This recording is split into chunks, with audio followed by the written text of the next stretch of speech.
Welcome back to the channel, guys. Kerry Gray here in the studio at Joondalup Resort. And in this video, I'm going to be showing you the #1 killer backswing move that you may be making, which is causing you to not be able to compress that golf ball with your irons, get that distance, get that power. If you're struggling with your contact, well then this is the video for you.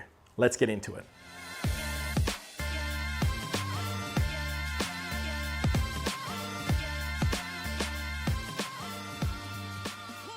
How we move our body in the backswing is incredibly important to create some consistency and predictability of strike with that golf club when it strikes the ball. And one of the big errors that we see a lot of players make on the range and out on the golf course is what we call a flat shoulder turn. Or when we set up to the golf ball, the shoulders turn too level with the ground. Now you may ask, why is this an issue? Well, the reason being is golf is played from a position in which the ball is on the ground. And therefore, we have what is called bend from the hips. If I'm standing up dead straight here, this would be considered 0 degrees of bend. But seeing as the golf ball is down on the ground, we need to get our chest moving down towards the ground as our hips have a degree of bend. So the angle between my legs and my torso becomes more acute. Now, when I do this, as I go down into my posture, for me to create any sort of predictability to that club moving back to the ball, I need to get my left shoulder working down towards the ground. Now, if I was to stand up dead straight and remove the bend from my hips, and I get my left shoulder moving in the same fashion, we can see my shoulders simply just turn level with the ground. And this would be fine if I was playing a sport like t-ball or baseball, where the ball was out in front of me, I was winding up, I could have a relatively flat shoulder turn. This wouldn't be an issue because I need to come back on a horizontal or flat plane. But seeing as the golf ball's down on the ground, we have this bend from our hips, so therefore the shoulders need to work on an incline as well. The whole body in the golf swing, not only the shoulders, but also the legs and the knees, they move in such a way to complement the fact that the ball is positioned on the ground. Now, for a lot of players, they're under the assumption, and there's been a lot of historical golf instruction that has said that keeping the knees flexed and turning off the golf ball with a flat shoulder turn is a great way to build up resistance and more power. But as time has gone on, golf instruction has evolved. We've got a lot better understanding now of how the body should move for maximum efficiency and to reduce injury over time. And one of the keys that we've found out is that we need the body just to work on its natural incline as we swing back to ensure that we're getting the most amount of power and consistency of that club delivering back to the ball.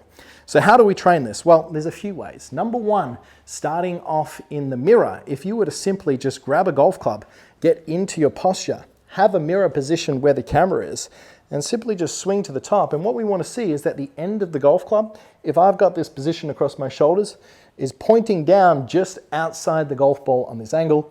And you can see that very much so I have a slant to my shoulders.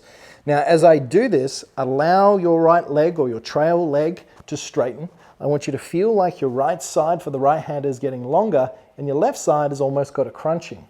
Now, if you're struggling with this feeling, a great way to go about and do this drill is to simply start from an upright position. I'm going to position this golf club across my shoulders, turn level with the ground, and then from here, all I'm going to do is tilt down to the ball. And you can see that's going to give me the exact same position as what I was doing from our golf posture starting spot. So we can do a few reps of that and we can begin to build up a bit of a feel of how that body should move in the backswing. Now, if you're someone who tends to have a bit of a flat shoulder turn, you're going to notice a few differences. If I have a flat shoulder turn, there is a good chance that I'm someone who tends to roll the golf club inside and lift the arms. This is definitely a compensation that we see with a lot of players who then tend to swing over the top. So there's a lot of follow-on errors that we see with players who make too much of this flat shoulder turn. Another big one from the face-on angle. If I get my shoulders turning too level with the ground, you can see that my head moves away from the target and off the ball. Now, in terms of quality contact and compression, the more centered your head stables throughout the motion, the better chance you have of returning that golf club back to the ball and getting a divot after the golf ball. The more we shift our mass off the golf ball too much in this direction, the higher likelihood for the recreational golfer that you're going to be able to strike too far behind the ball.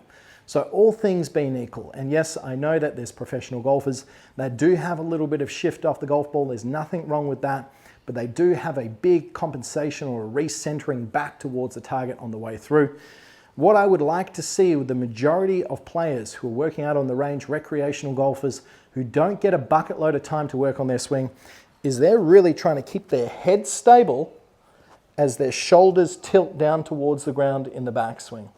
If we were to move our head off the golf ball, we would then also see that the shoulders are turning too flat. Once again, your body's going to stay behind and you're more likely to miss-hit the golf ball.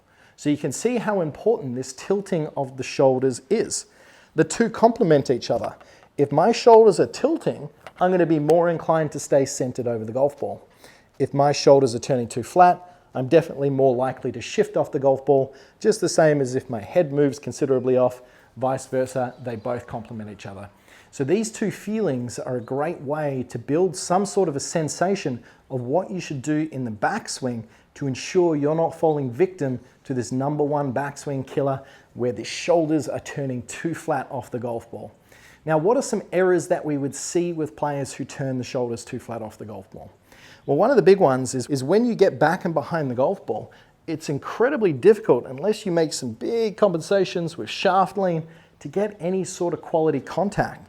So usually we see players that have a shoulder turn that turns too flat, they hit too far behind the golf ball, they start scooping and chicken winging and bunching up through the ball. And this is just one of those things that you've got to start at the core of the issue for a lot of you, and that is how your body is moving. So if we can improve the pivot of your body, there's a good chance you'll stay more centered in the backswing and you'll be able to move more towards the target in the downswing and get that ball and ground contact that you feel like you might be missing.